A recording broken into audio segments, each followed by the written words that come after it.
लोगों से अनुरोध है काजी साहब के लिए जो हमारे मंच पर हमको संबोधित करने के लिए हमारे पूर्व सैनिकों का मनोबल बढ़ाने के लिए यहाँ पर उपस्थित है। एक बार उनके लिए जोरदार तालियां।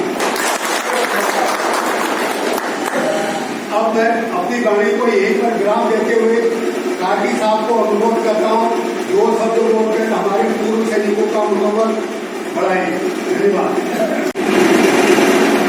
और संगठन के उपाध्यक्ष और तमाम पदाधिकारीगण और मेरे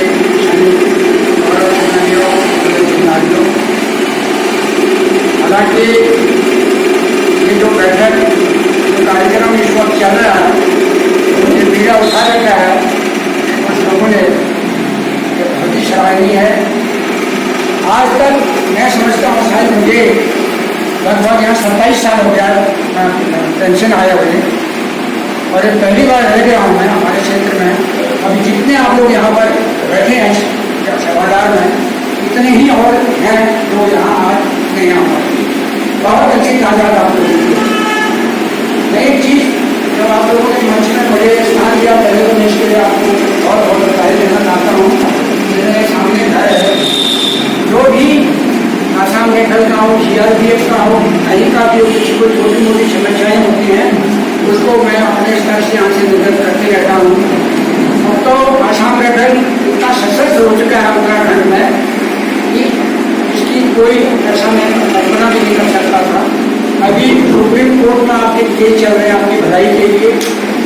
अभी मैं देख रहा था एक पत्र मुख्यमंत्री अमित जी के लिए बना रखा है आप लोगों ने कॉन्ट्रीब्यूशन आपने को देते हो संगठन को, वो पैसा कोई जेब में नहीं रखता, इनका ऑब्लिगेशन है, सब कुछ है।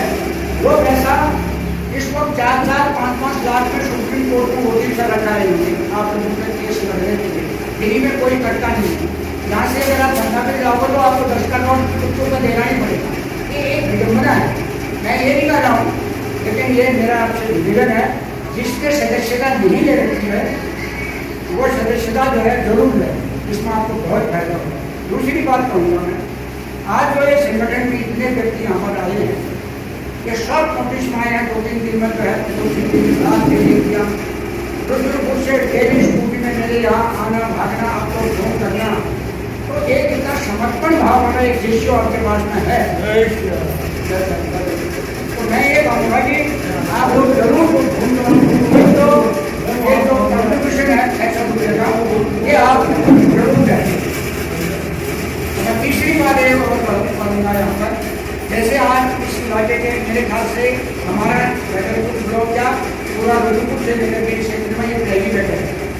आसाम रेफल से रिटायर हुए आज बहुत महान भाव का चेहरा दिख रहा, मुझे बहुत अच्छा लग रहा। इसी परिवेश में मेरी भी नारियाँ के सामने बैठी है, इनमें तो बहुतों को मैं जानता भी हूँ। बहुतों का घर करना हर चीज़ का जो विडम्बना इन पर बीती है वो भी मैं करके मेरे दिल में है, आज मैं जानता हूँ। लेकिन एक केस हमने अपनी तरफ से दे रखा है। आसाम रेफल का कोई भी जवान पर शहीद होता है कहीं पर भी है उसको वही दर्जा मिलना चाहिए जो एक सैनिक का मिलता है। और कोशिश का करके हमने ये बात भी हमने ऊपर रखी हुई है अभी तक इसमें। हालांकि वहाँ से जो कंपनसेशन आता है 10 लाख जो भी है तो आसाम का है, यहाँ का स्टेट गवर्नमेंट का लगा है उसका रेशियो के अंदर उनको सर्टिफिकेट मिल रहा है। लेकिन जो सुविधाएँ मिलनी चाहिए वो सुविधा आज तक नहीं मिलती है। एक एग्जाम्पल दूंगा मैं आपको, मुझे खड़ा कर दिया आपने, मैं थोड़ी देर के बाद अपने वाणी को विराम दूंगा।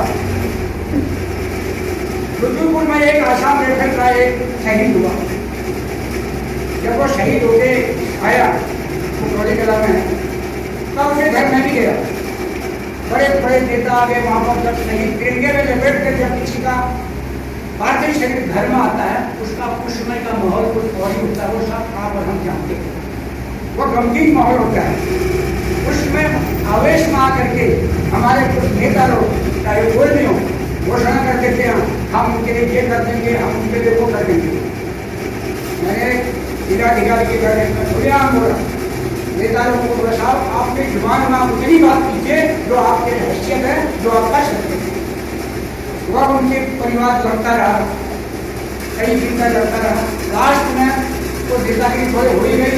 उनकी जो बहन थी शादी नहीं उसको कलेक्ट में नौकरी मिल गई। आज मेरे बीच में यहाँ एक महिला और भी है यहाँ जो शहीद है, उनको शहीद का दर्जा मिला, उनके कई पत्र हमने भेजे हैं हर जगह पर। एक सुप्रीम में बैठी है लेकिन उनको अभी तक मैंने हमारी सरकार को मैं इसलिए बता रहा हूँ आपको कि ये चीज़ें अगर नहीं होगा तो शायद समस्या हमारे लिए जरूरत होगी इसमें। अगर आज हम अपने शहीद परिवारों, पूर्व सैनिकों के लिए या अन्य जो हमारे पूर्व सैनिकों के लिए इसका हित के लिए अगर नहीं होता है तो बेहतर एक ही हमारा एक ही काम है, एकजुट हो। जिस दिन आप एकजुट हो गई, ताकत आपके हाथ में आ गई तो समझ लीजिए आप किसी नेता के पास न जाकर के नेता आपके कदमों में आएगा। कहीं हम लोगों में हम घर से बाहर नहीं निकलते हैं, फिर बोलते हैं मैंने अपने यहाँ पर देखा है, नाम नहीं लूंगा, अलग बैठक थी वहाँ, आज हमारी फौजी की बात बैठक थी, अलग की मिलना वहाँ पहला शब्द और की मिलना वहाँ। अब आप पता क्या मिल रहा है आपको, गर्मी मिलेगी आपको, तपस्या मिलेगी, वहाँ पर पसीना आएगा आपको, लेकिन कुछ लेके जाओगे ये एक सबसे बड़ी बात यह है कि ये भाव बिल्कुल आप छोड़ दीजिए। मैं बधाई देता हूँ आपके समान कमेटी वालों को, आप लोगों को भी। मुझे यहाँ बैठने का आप लोगों ने अवसर दिया, सम्मान मुझे दिया, मैं इसके लिए बाकी कुछ नहीं। जो भी मेरे लायक यहाँ पर कभी किसी को परेशानियाँ होती हैं, कोई हमारी बहन नहीं ला सकते हल्द्वानी या खटीमा नहीं जा सकती, जहाँ आपका ऑफिस है आप मेरे पास आइए। अब मैं उसी चीज़ को मैं यहाँ से मेल के द्वारा उनको भेजूंगा, वो मुझे भेजेंगे, मेरे से संपर्क में भी रहना, तो मैं आपका पूरा सहयोग करने की कोशिश करूँगा। धन्यवाद आपका। आप सभी लोगों को नमस्कार। फिलहाल मैं 2005 से में सेटल हो गया था और 2017 में अपने रिटायरमेंट पे होके ये आया था कि मैं जॉब करूँगा। 300 में रस्ते अलग अलग अपना देखना है और आप लोग सभी यहाँ पर अपना समय और पैसा खर्च करके आएगा, आपको इसलिए धन्यवाद बहुत बहुत।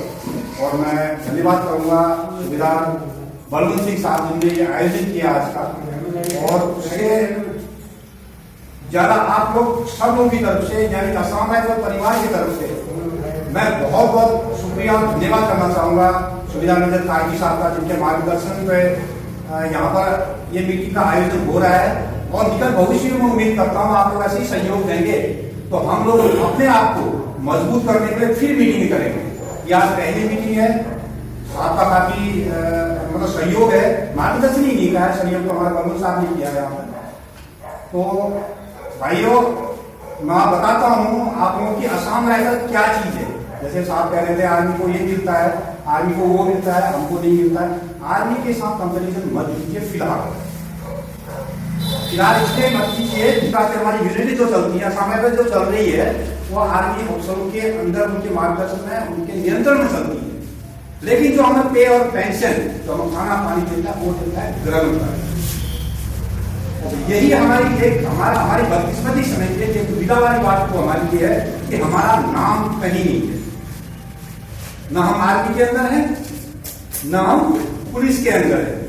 बहुत बहुत धन्यवाद है आप काजी साहब का, जो हमारे आप सब लोगों का काम भी वो समेट के रहते हैं। आज ही नहीं पहले से ही है, क्योंकि एक्चुअल मानना भी है, इनका भी मानना है और है भी है, क्योंकि हम लोग इन्हीं का तो एक बात है, इन्हीं के साथ तो हम रखते हैं। हम पुलिस के अंदर नहीं जाते, हमारे कोई पुलिस के IPS IAS ऐसे नहीं होते, हमारे कैप्टन से लेकर लेफ्टिनेंट जनरल तक, हमारे जनरल तक सब हमारे आर्मी से ही होते हैं। तो हम उन्हीं के देख देख हम लड़ाई करते हैं। ठीक, आज जो हमारी जो लड़ाई चल रही है अपने नाम की लड़ाई है साहब, मिलने को जो मिल रहा है आज संतुष्टि करो उसी में। अपने नाम की लड़ाई के लिए हम अभी दिल्ली हाईकोर्ट में है, इसके 7 साल हो गए मेरे को, जब से रिटायरमेंट आया था 7 साल में 25 हियरिंग हो गई है। 25 हियरिंग में एक भी हियरिंग ऐसी नहीं है जिस हियरिंग में दिल्ली में खड़ा नहीं हुआ।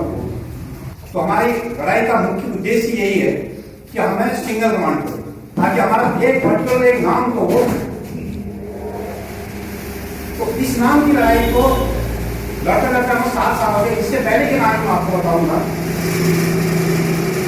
हमारे संगठन के जो जनरल सेक्रेटरी है वी नायर, वी नायर, मार्गदर्शित प्लेटफॉर्म है उन्होंने, तो अपने आप में इस बात से बहुत ग्रेजुएट है, बहुत किया था इन्होंने। तो रिटायरमेंट आए थे 2004 में, तो 2006 से इन्होंने असाम का काम शुरू यूं किया जैसे यहाँ पर आप लोग जाते हो लोग के पास ये काम कर दो वो काम कर दो, यहाँ पर आपके पास आते हो। इसी प्रकार केरल में भी लोग इनके पास आने के कुछ लोग मिलते हैं, लोग क्वालिफाइड है, अपने काम करते हो करते भी थे, तो उनका दिमाग डायवर्ट बन रहा है क्यों ना मैं इसके पीछे लग जाऊँ। तो सबसे पहले उन्होंने मिला होता था CHD का, हमें CHD मिलती थी पहले, सब आप लोग आए नहीं मिलती ना, 2011 से बात करना शुरू हुई। तो उन्होंने इसके लिए कार्रवाई की तो हमें CHD मिलना शुरू हुआ। अच्छा, उससे पहले जब ये कार्रवाई चल रही थी तो साथ साथ ही उन्होंने ECHS जो एक्स सर्विसमैन को मेडिकल फैसिलिटी मिलती है, तो एक्स सर्विसमैन को ही मिलती है 2019 लास्ट में केस फाइनल हुए। उससे पहले नवंबर 2017 को हमने दिल्ली एयरपोर्ट में ड्यूअल कमांड के ऊपर एक केस है, हमें सिंगल कमांड हो। उसके साथ चलते थे 2007 में हमने और धरना प्रदर्शन किया। काम शुरू करने में हमने सारे खिलाफ कानून में डाल डाल के हम लोगों की रजवाजी बैठे किए, मुलाकात की, हम लोगों ने गाड़ी बुक करी, यहाँ से हम सब जगह जा जाकर हमने राजेश्वर रानी की हर जगह इवेंट बना दिए, हर जगह से हमारा काम चल रहा है। ओवरऑल इंडिया के अंदर हमारी इवेंट बना दी मैंने। आज मेरा 46 ग्रुप है, इसको गाइड करना व्हाट्सअप ग्रुप, वो में से कहाँ के गाइड करता वहाँ पर फॉलो करते हैं। अभी आज में है, लेकिन आज तक पिछले 7 साल में क्या ही सरदार आप नहीं छोड़ सका हूँ। उसका कारण ये है, साहब ने कहा ना लोगों के मिल रहा हूँ, उस आदमी को क्या मिलना, वो ये ना सोचना मुझे तो पेंशन मिलना है यार, मैं 900 एक यार, मैंने CHD मिलना है मैं 900, मैंने ECHS मिलना है वो मैं जम से आएंगे। तो अगर देव सवेर मतलब टाइम निकाल हो जैसे वही जाएगी ना, ये सोचना चाहिए आपको। तभी 2 घंटे 3 घंटे का समय निकालोगे, तभी हमारा मनोबल बढ़ेगा, तभी हम इनके पास आएंगे, रिक्वेस्ट करेंगे साहब कि हम मीटिंग करते हैं, आप भी आए कि हम थोड़ा अकोमोडेशन भी कीजिए। नहीं आप ही लोग यहाँ घर घर सलाह के बिना के बिलो जो मतलब के लेंजन ना अगर जो लेंजन ना जिगर वाला आदमी है तो इसे दो बंद करते CHD का आने का सामने करते नहीं मैं और लिख दे और मैं तेरी पेंशन भी बना दूंगा, लिख के तो एक बार तेरी पेंशन भी नीचे रखो, इतना ही मतलब वो है कि सामने का नाम लेने से कुछ फर्क रहेगा तो नहीं आना, तो वो भी कर दूंगा।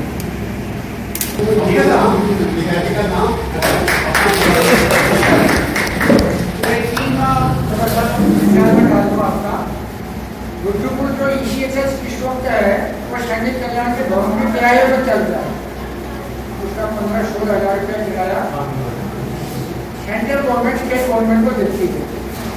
मैंने 2004 में ये मुद्दा उठाया था कि हम अलग ECHS के लिए जमीन की जाए भवन बनाया था।